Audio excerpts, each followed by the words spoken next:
السلام علیکم ورحمۃ اللہ وبرکاتہ۔ تو کیسے ہیں آپ سب لوگ؟ مجھے ٹھیک ٹھاک ہوں گے، خیریت سے ہوں گے، مزے میں ہوں گے۔ تو آپ دیکھ رہے ہیں یوٹیوب چینل اسلامک پرسکرپشن۔ میرا نام ہے سید محمد علی حمزہ، اور آج کی ویڈیو کا جو ٹاپک ہے وہ یہ ہے کہ سجدہ تلاوت کرنا کیسا ہے۔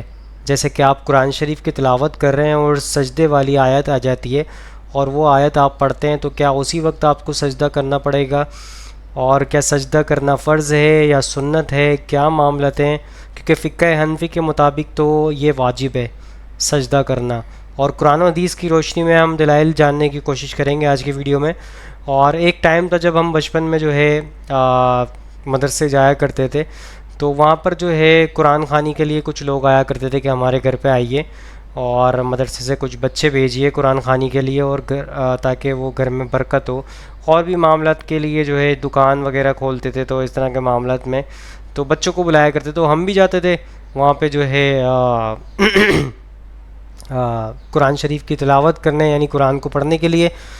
تو وہاں پہ یہ ہوتا تھا کہ الگ الگ سپارے ہوا کرتے تھے، جیسے عموماً ابھی کسی کا انتقال ہو جاتا ہے کہیں پہ، تو وہ سپارے پڑھواتے ہیں بٹھا کے، تو آپ کو جو ہے ایک ایک سپارہ آپ کو پکڑا دیں گے ہاتھ میں، اور آپ پڑھنے لگ جائیں گے۔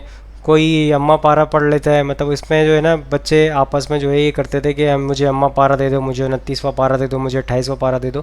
اچھا، بتانے کا مقصد یہ ہے کہ اس کے اندر جو ہے سجدے تلاوت ظاہر سی بات ہے جو آتی ہے، پھر وہ کہتے ہیں کہ اس کو جمع کر لیں گے، اس کو بعد میں کر لیں گے سجدے ہم لوگ، تو پھر بعد میں وہ کرتے بھی نہیں تھے۔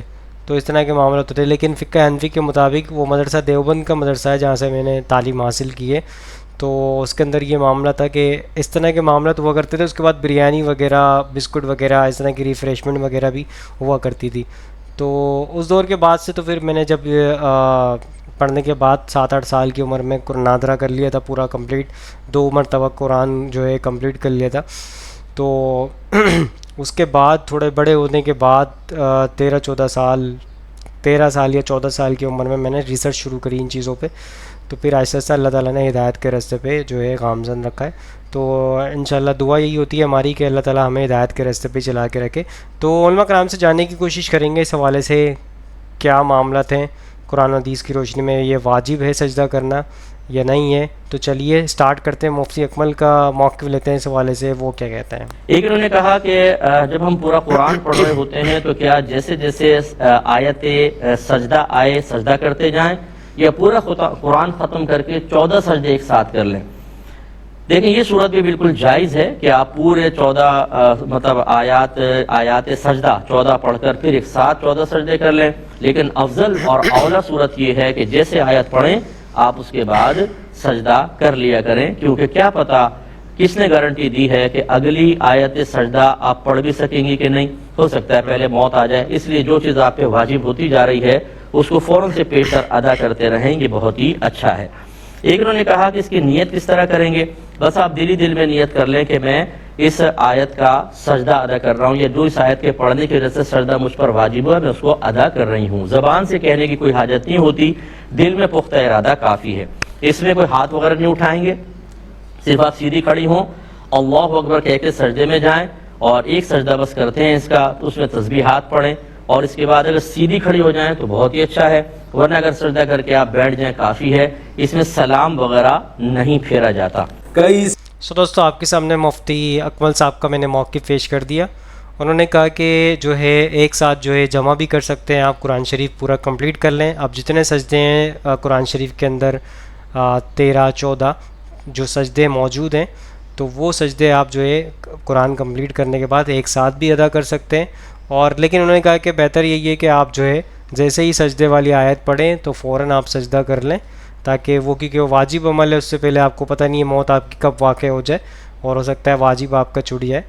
تو یہ آپ کے سامنے مفتی اکمل صاحب نے موقف پیش کر دیا۔ اب عموماً یہ بھی ہوتا ہے کہ قرآن شریف جب خواتین پڑھ رہی ہوتی ہیں گھروں کے اندر، اور کسی کا انتقال ہوتا ہے، یا ویسے بھی نارملی قرآن خوانی رکھوائی جاتی ہے، تو اس کے اندر یہ ہوتا ہے کہ سجدے جو ہے بہت سارے جمع کر لیے جاتے ہیں ایک ساتھ، تو پھر ایک خاتون جو ہے اس کو پورے کو ادا کرتی ہے کہ کر کے۔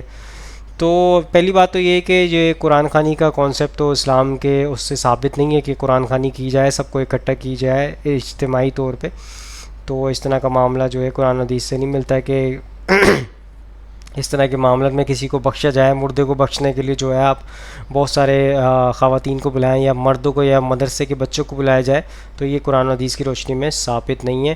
تو یہ بلٹی سسٹم جو ہے قرآن کو بخشنے کا, یہ قرآن و حدیث سے ثابت نہیں ہے.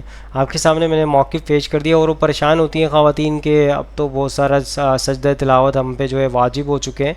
تو یہ واجب نہیں ہوتے, آگے آپ کے سامنے رکھنے کی کوشش کریں گے, اور بھی جو ہے اسکالرس. آگے چلتے ہیں مفتی طارق مصطفی صاحب کا موقف لیتے ہیں اس حوالے سے, وہ کیا کہتے ہیں.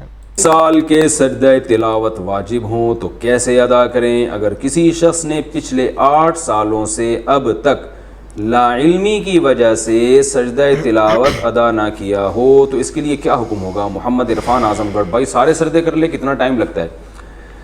اندازہ لگا لے کتنے سجدے واجب ہوں گے. زیادہ 500 ہوں گے, 1000 ہوں گے, 1500 ہوں گے. تو کیا ہے اس میں؟ روزانہ ہر نماز کے ساتھ تھوڑے تھوڑے کرتا رہے, لیکن نمازوں کے بعد مسجد میں سجدہ کرنا مکروہ ہے, کیونکہ لوگ اس کو پھر سنت عمل سمجھتے ہیں. تو گھر میں آپ روزانہ کر لیں, 10 کر لیں, 20 کر لیں, 30 کر لیں, اور ڈائری میں نوٹ کرتے چلے ہیں. لیکن دوستو آپ کے سامنے مفتی طارق مصطفی صاحب کا ہی موقف رکھ دیا. انہوں نے کہا کہ جو ہے ایک ساتھ کر لیں, کتنا ٹائم لگتا ہے اس کے اندر؟ جب آپ کے اوپر اگر واجب ہو چکے ہیں تو آپ ایک ساتھ بھی اس کو ادا کر سکتے ہیں. اچھا, میرا ویڈیو کا مقصد یہ نہیں ہے کہ میں آپ کو کہوں کہ بھائی آپ سجدہ جو ہے سجدہ تلاوت نہ کریں. جہاں آپ کو موقع لگے, جہاں آپ آیت پڑھتے ہیں اس کو سجدہ آپ کر لیں فوراً. اور اگر کوئی نہیں کرتا ہے تو اس کے اوپر اتنا یہ زور لگانا ہے کہ جو ہے یہ واجب ہے, اور اس طرح کے معاملات پیدا کرنا, اسلام کو جو ہے مشکل کر کے سامنے پیش کرنا, تو یہ غلط عمل ہے. اور زبردستی اپنے پاس سے ہی کسی چیز کو نافذ کرنا, یہ غلط عمل ہے. یہ حنفی حضرات جو ہے اپنی طرف سے یہ نافذ کرنے کی کوشش کرتے ہیں چیزوں کو, کہ جو ہے یہ واجب ہے اور اس کو ادا کرنا ہی کرنا ہے, اور جو ہے جو نہیں کرے گا وہ گناہ گار ہوگا. یہ نہیں ہے, لیکن بہتر یہی ہے کہ سنت عمل ہے تو اس کو کیا جائے. ہم یہ نہیں کریں کہ آپ نہ کریں, اس کو بہتر یہی ہے کہ آپ کریں. لیکن کسی وجہ سے, کسی مجبوری کے تحت اگر کوئی نہیں کر سکتا ہے تو اس پہ جو ہے فتوی جاری نہ کرے کہ واجب تھا, اور اس طرح کے معاملات نہ رکھنے کی کوشش کریں. بہرحال آگے چلتے ہیں, ایڈوکیٹ فیض سید صاحب کا موقف لیتے ہیں اس حوالے سے, وہ کیا کہتے ہیں. یہ بات بھی میں آپ کو بیان کر دوں, ٹھیک ہے. اور اس تعلق سے یاد رکھیے, امام ابن قدامہ رحمۃ اللہ علیہ المغنی, ان کی ایک مشہور معروف فقہی کتاب ہے, وہ المغنی میں لکھتے ہیں اور کہتے ہیں کہ اس واقعے کی بنا پر سجدے کے واجب نہ ہونے پر استدلال کیا ہے, اور لکھا ہے کہ اس پر صحابہ کا اجماع ہے. سجدہ تلاوت کے فرض نہ ہونے پر صحابہ کا اجماع ہے, جو ہے ابن قدامہ رحمۃ اللہ علیہ المغنی اپنی کتاب میں اس بات کو لکھتے ہیں, ٹھیک. لیکن یہ بات یاد رکھیے کہ اگر آیت سجدہ ہم پڑھتے ہیں اور سجدہ تلاوت ہم کرتے ہیں تو یہ افضل ہے, یہ بہتر ہے, ٹھیک ہے. یہ نبی اکرم صلی اللہ علیہ وسلم کا طریقہ ہے, یہ صحابہ کا طریقہ ہے. لیکن کوئی کسی وجہ سے بھول جاتا ہے, چھوڑ دیتا ہے, تو اس کی پکڑ بھی نہیں ہے. یہ بات بھی ہمارے ذہن میں ہونا چاہیے. تو میں یہ نہیں کہنا چاہ رہا ہوں کہ آپ چھوڑ دیں چونکہ سنت ہے, کریے, چونکہ سنتوں کو تو ظاہر سی بات ہم کو تھامنا ہے. لیکن مسئلہ یہ آتا ہے, کیا یہ نہ کرنے پہ گناہ ملیں گا؟ تو نہیں, گناہ تو نہیں ملیں گا. کرنے پر اس کا اجر اور ثواب ملے گا, اور کرنا چاہیے. نبی اکرم صلی اللہ علیہ وسلم نے ہمیشہ کیا, صحابہ نے ہمیشہ کیا, الا یہ کہ بتانے کے لیے آپ نے ایک مرتبہ نہیں کیا تھا. ایسا واقعہ بھی انشاءاللہ آگے میں اس واقعے کو بھی آپ کے سامنے رکھوں, ٹھیک ہے. تو بہرحال پتہ چلا کہ یہ سنت ہے, فرض ہمارے لیے نہیں ہے. آئیے زید بن ثابت رضی اللہ عنہ کا ایک واقعہ سنتے ہی, صحیح بخاری کا واقعہ ہے کہ میں نے اللہ کے رسول صلی اللہ علیہ وسلم کے سامنے سورہ نجم کی تلاوت کی, مگر آپ نے اس میں سجدہ نہیں کیا. سورہ نجم کی تلاوت نبی اکرم صلی اللہ علیہ وسلم کے سامنے ہوئی, جس کے اندر سجدہ ہے, یاد رکھیے, تلاوت کا, لیکن آپ نے وہ سجدہ نہیں کیا. اور وہ فرماتے میں نے بھی وہ سجدہ نہیں کیا. اس سے پتہ چلا اس کا کرنا سنت ہے, یاد رکھیے. امام ترمذی رحمہ اللہ فرماتے کہتے ہیں بعض علماء کا کہنا ہے کہ اگر سجدہ تلاوت واجب ہوتا تو نبی اکرم صلی اللہ علیہ وسلم زید بن ثابت رضی اللہ عنہ سے سجدہ کرواتے اور خود بھی کرتے. اس سے معلوم ہوا کہ ترک سجدہ بھی جائز ہے. بعض نے یہ کہا ہے کہ اگر پڑھنے والا سجدہ نہ کرے تو سامع پر بھی واجب نہیں. کچھ نے یہ بھی کہا کہ اگر پڑھنے والا, تلاوت کرنے والا سجدہ نہ کرے تو سننے والے پہ بھی واجب نہیں ہے. امام ترمذی نے اس حدیث کے اوپر اپنا قول رکھا, اپنی رائے رکھی. تو پتہ چلا یہ سنت ہے, واجب نہیں ہے. لیکن میں یہی کہوں گا کرنا چاہیے, ہمیشہ کرنا چاہیے. لیکن کچھ وجوہات سے چھوٹ جائے تو انشاءاللہ اس کو مسئلہ نہیں. جیسا کہ آپ سفر کر رہے ہیں, بہت کنجسٹڈ اس میں ہے, لیکن آپ تلاوت کرتے بیٹھے ہیں, یا فلائٹ میں ٹریول کر رہے ہیں. اب ظاہر سی بات ہے وہاں ممکن نہیں اتنی پبلک کو ہٹا کے آپ بولیں گے مجھے سجدہ کرنا ہے, کوئی آپ کو جگہ نہیں دیں گا, تو آپ اس کو چھوڑ دیں تو آپ پہ کوئی گناہ بھی انشاءاللہ عزیز نہیں ہے. اس بات کو بھی ہم یاد رکھیں. اور سو دوستو آپ کے سامنے ایڈوکیٹ فیض سعید صاحب کا یہ موقف میں نے پیش کر دیا اس حوالے سے. انہوں نے کہا کہ یہ واجب نہیں ہے, لیکن بہتر یہی ہے کہ افضل یہی ہے کہ اس کو ادا کیا جائے, لیکن کسی مجبوری کے تحت آپ کہیں قرآن کی تلاوت کر رہے ہیں اور وہاں یہ سجدے والی آیت آ گئی ہے تو آپ اس کو جو ہے ترک بھی کر سکتے ہیں سجدے کو, تو کیونکہ وہاں جگہ موجود نہیں ہوتی اس حوالے سے اتنی زیادہ کہ اگر آپ فلائٹ میں ہیں جیسے کہیں بہت ساری جگہ ایسی ہوتی ہے جہاں پہ موجود آپ کو نہیں ملتی, جگہ نہیں ملتی, کسی ایسے پروگرام میں آپ بیٹھے ہوئے ہیں جہاں پہ آپ کو میسر نہیں ہے جگہ اور قرآن شریف کی آپ تلاوت کر رہے ہیں. کچھ لوگوں کو میں نے ایسا بھی دیکھا ہے کہ وہ اس آیت کو چھوڑ دیتے ہیں, باقی قرآن کو پڑھتے رہتے ہیں کنٹینیو, لیکن صرف اس آیت کو چھوڑ دیتے ہیں اور گیپ دے کے پھر آگے کنٹینیو کرتے ہیں. تو ایسا نہیں کرنا چاہیے, آپ تلاوت کر لیں پوری کمپلیٹ. اگر آپ کو موقع ملتا ہے تو بہتر یہی ہے کہ آپ کر لیں, نہیں مل رہا اگر موقع تو اس میں اگر آپ چھوڑ بھی دیتے ہیں تو آپ گناہ گار نہیں ہوں گے. تو یہ آپ کے سامنے موقف پیش کر دیا میں نے. لاسٹ موقف کی طرف چلتے ہیں, انجینئر محمد علی مرزا صاحب کو موقف لیتے ہیں اس حوالے سے, وہ کیا کہتے ہیں.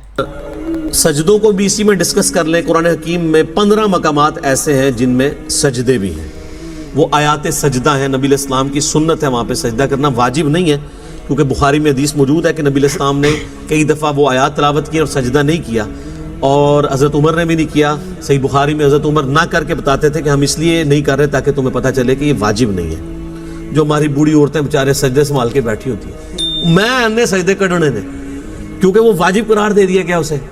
اگر کوئی نہیں کرتا کوئی, اور اس کے لیے ماتھا ٹیکنا بھی ضروری نہیں ہے. بخاری میں حدیث ہے صحابہ کرام جب سفر میں قرآن پڑھ رہے ہوتے تھے, اونٹ پہ بیٹھے ہوتے تھے, جیسے ہی آیت سجدہ آتی تھی یوں کر دیتے تھے, ٹو باؤ ڈاؤن, بس ایسے جھکا لیا.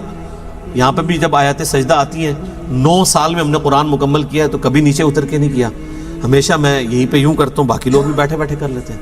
بس ڈاکٹر صاحب بیچارے اٹھتے تھے, سیٹ سے اٹھتے تھے, نیچے جاتے تھے, ویڈیو کیمرہ روکتے تھے, کیونکہ وہ حنفیت کو فالو کر رہے تھے, اس لیے ان کو پتہ نہیں تھا کہ یہ تو ہے ہی نہیں وہ چیز جس کے اوپر اتنی بڑی مصیبت کھڑی کی گئی ہے, اور اس سے بڑی مصیبت کہ جی وضو ہونا بھی ضروری ہے. تو اس میں میرا کلپ بھی تھا کہ اب پاکستانی ٹیم کے نکاح ٹوٹ چکے ہیں, کیونکہ حنفیوں کے نزدیک اگر آپ بغیر وضو کے سجدہ کریں گے تو یہ اللہ کی توہین ہے, اور اللہ کی توہین کفر ہے, اور کفر سے نکاح بھی ٹوٹ جائے گا, بیعت بھی ٹوٹ جائے گی. تو فقہ حنفی کے مطابق پاکستانی ٹیم کے جیتنے کے اوپر اور سینچریاں مارنے پہ جتنے وہ سجدہ شکر ہیں وہ سارے بغیر وضو کے ہیں, وہ سب کے نکاح ٹوٹ چکے ہیں. لیکن پریشان نہیں ہونا کہ علمی کتابی ہو جائے اور بخاری مسلم کو فالو کریں پھر کوئی نہیں ٹوٹیں گے. اب یہ نہ ہو کہ اس مسئلے میں فالو کریں اور باقی نماز جو ہے وہ آپ حنفی طریقے پہ پڑھتے رہیں, نماز بھی کتاب و سنت کے طریقے پہ پڑھیں. بالکل صحیح. تو یہ 15 سجدے ہیں, 14 کے اوپر تو سارے متفق ہیں. میں نے اس کے اوپر پورا ایک لیکچر دیا ہے, مسئلہ نمبر 119, وہ 15 کے 15 سجدے بتائیں کون سے ہیں, پھر ان کے اوپر پوری انٹلیکچوئل ڈسکشن کی ہے 8 حدیث کی روشنی میں, اور اس میں نے بتایا تھا کہ سورہ حج کی یہ خصوصیت ہے کہ اس میں 2 سجدے ہیں, ایک بالکل اینڈ پہ جا کے آتا ہے جس کے اوپر نہ قرآن حکیم میں لکھا ہوتا ہے سجدہ, تو لکھا ہوتا ہے ان دا شافعی, یہ شافعی سجدہ ہے. جیسے سنی درود, شیعہ درود, ایک سنی بکرا شیعہ بکرا, سنی مچھلی شیعہ مچھلی. ہاں قربانی کے دنوں میں چونکہ شیعہ جو ہے وہ خسی جانور کی قربانی کے قائل نہیں ہے, تو وہ ان کے جو نان خسی جانور ہیں وہ شیعہ منڈی میں ملتے ہیں, اور مچھلی میں بھی اسی طرح ان کا اختلاف ہے کہ جو چھلکوں والی مچھلی ہے وہ کھائی جائے گی, جو بالکل پلین ہوتی ہے وہ نہیں کھائی جائے گی.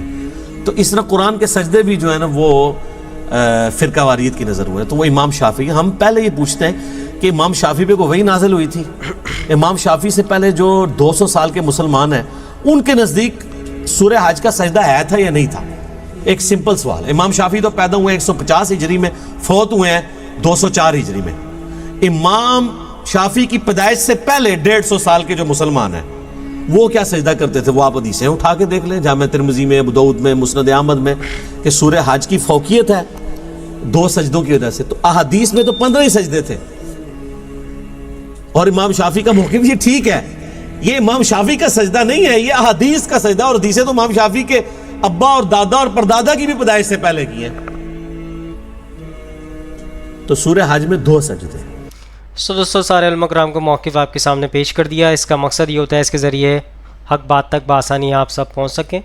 تو غور و فکر کیا کریں، چیزوں کو خود سے پڑھا کریں، قرآن و حدیث کو کھول کے خود سے پڑھیں، قرآن کی تلاوت ترجمے کے ساتھ کریں گے تو آپ کو ایک ایک چیز سمجھ آ جائے گی، شرک سے آپ کی جو ہے نجات مل جائے گی آپ کو، کیونکہ اس کے اندر شرک کے اوپر جو ہے اتنی ساری جو ہے آیتیں موجود ہیں۔ جب قرآن کو ترجمے سے پڑھیں گے تو آپ جو ہے شرک سے، بدعت سے، ہر چیز سے محفوظ رہیں گے۔ تو اس حوالے سے یہ بہت سارے لوگوں میں یہ چیز پائی جاتی ہے، ان کو علم کی کمی تو ہوتی ہے، اس کے علم کی کمی کی وجہ سے وہ کہہ رہے ہوتے ہیں اگر کوئی سجدہ نہیں کر رہا ہے تو جو ہے یہ تو آپ گناہ گار ہو رہے ہیں، آپ سجدہ نہیں کر رہے۔ علم ہوتا نہیں ہے لیکن باتیں اتنی زیادہ ہوتی ہیں ان کے اندر، اور لوگوں کو جو ہے تنقید کا نشانہ بنا رہے ہوتے ہیں۔ تو اس طرح کے معاملات میں بچنا چاہیے، پہلے علم حاصل کرنا چاہیے، پھر لوگوں پہ جو ہے آپ بات کریں، لوگوں کو بتائیں، سمجھائیں، پیار محبت سے چیزوں کو کنٹینیو کریں۔ تو آئی ہوپ آج کی ویڈیو آپ سب کو سمجھ آئی ہوگی، پسند آئی ہوگی۔ اس ویڈیو کو زیادہ سے زیادہ لوگوں تک شیئر کریں تاکہ حق بات لوگوں تک پہنچے اور آپ بھی صدقہ جاری میں شامل ہو جائیں۔ میں پھر یہ کہنا چاہوں گا کہ افضل عمل یہی ہے کہ آپ جو ہے سجدہ تلاوت جیسے ہی آپ پڑھیں اور ویسے ہی فوراً آپ سجدہ کر سکتے ہیں۔ تو انشاءاللہ نیکسٹ ویڈیو میں ملاقات ہوگی، یہاں پہ دیجیے اجازت، دعا میں یاد رکھیے گا، اپنا خیال رکھیے گا، اللہ حافظ، فی امان اللہ۔ اے خدا جس نے کی جستجو مل گیا اس کا تو سب کا تو ہے۔